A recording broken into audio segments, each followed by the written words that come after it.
गिरते हैं शेरों सवार मैदाने जंग में, वो क्या खाक गिरा करते हैं जो घुटनों के बल चलते हैं। राधे कृष्णा दोस्तों, कल का दिन मेरा पढ़ाई में अच्छा नहीं गया था, इसलिए मैं आज जल्दी उठी और अपना कल का टाइम कवर करने की कोशिश करूँगी आज पूरा दिन में। तो मैंने सुबह सोचा है कि आज मैं 6 से 8 पढ़ लूँगी। पढ़ा तो मैंने 6 से 8 ही, लेकिन उस बीच में अव्या 1-2 बार जगी, तो उसको मैं 1.5 घंटे का टाइम काउंट कर रही हूँ। और उसके बाद मैंने 1.5 घंटे तक पढ़ाई कर ली। इस समय मैं साइंस पढ़ रही थी, मुझे ये बुक कंप्लीट करनी है और जहाँ तक है कि आज ये बुक मैं कंप्लीट कर ही लूँगी। और उसके बाद मैं चली गई थी अपने घर के काम करने। सुबह के बहुत काम हो जाते हैं और उसके बाद फिर मैं दोबारा बैठ के अपनी पढ़ाई करने के लिए 10 बजे से। इस समय पता नहीं क्या हो गया है, मुझे ये ब्रेकफास्ट करने की इच्छा ही नहीं होती है, क्योंकि अभी 10-15 दिन से मैं अकेली थी तो ब्रेकफास्ट बना नहीं रही थी, तो वही आदत पड़ गई है। इस शरीर को हम जैसा ढालेंगे वैसा ही ढल जाता है। एक टाइम था कि मुझे सुबह हैवी नाश्ता चाहिए होता था, लेकिन अब कुछ दिन से मेरा रूटीन चेंज हो गया है, तो मुझे ब्रेकफास्ट का लगता ही नहीं कि मुझे ब्रेकफास्ट करना चाहिए। तो जैसे ही अगर हम इस शरीर से जितना मेहनत करवाएंगे, ये शरीर उतना ही मेहनत करेगा। हम जो आदत रेगुलर, अगर हम कोई काम 7 दिन 8 दिन रेगुलर करते हैं ना, हमारा वही काम करने की हमें आदत पड़ जाती है। तो पता पूरा शेड्यूल बिगड़ा हुआ है। अभ्या के पापा आ गए हैं, अब मुझे ना कुछ समझ में नहीं आ रहा है कि मैं कैसे मैनेज करूँगी। ऐसा लग रहा है ना कि वो 1-2 साल बाद आए हैं और मैं कैसे मैनेज करूँगी, क्योंकि 15 दिन से ना मेरी पढ़ाई का फ्लो बहुत अच्छा चल रहा था।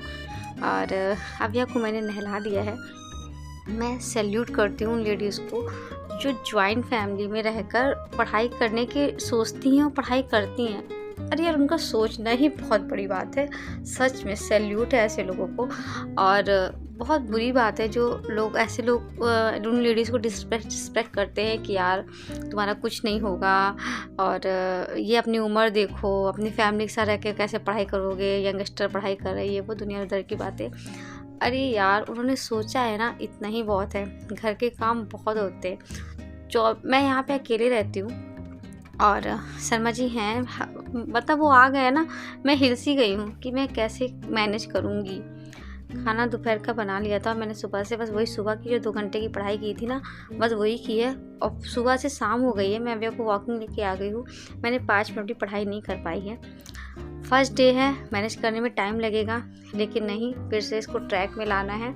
एक दिन मुझे लगेगा और मैं अपनी पढ़ाई को कंटिन्यू तो करना ही करना है।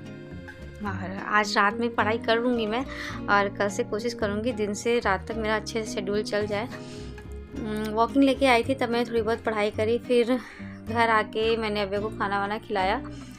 और इस बीच में ना मुझे बस यही लग रहा था कि यार अभी मुझे डिनर भी बनाना था, और रात के 8 बज रहा है और मेरा भी कोई काम नहीं हुआ है। और जब मेरी पढ़ाई नहीं हो पाती ना, तो मुझे ना बहुत मेरा गुस्सा बढ़ने लगता है। मुझे बहुत इरिटेशन होती है कि यार मैं अपने लिए टाइम नहीं निकाल पा रही हूँ, दुनिया भर के काम कर रही हूँ, और बहुत बुरा लगता है। तो मैं 8:45 पे बैठ गई थी पढ़ाई करने के लिए। खाना बनाना बाकी था, मैंने सोचा कोई बात नहीं, खाना तो वैसे भी लेट ही खाना है और बन जाएगा खाना। पहले मैं अपने भले आधे घंटे की पढ़ाई करूँ, मैं अपनी पढ़ाई करूँगी तभी मैं किचन में जाऊँगी। और ऐसे ही किया मैंने, पहले मैंने पढ़ाई कर ली।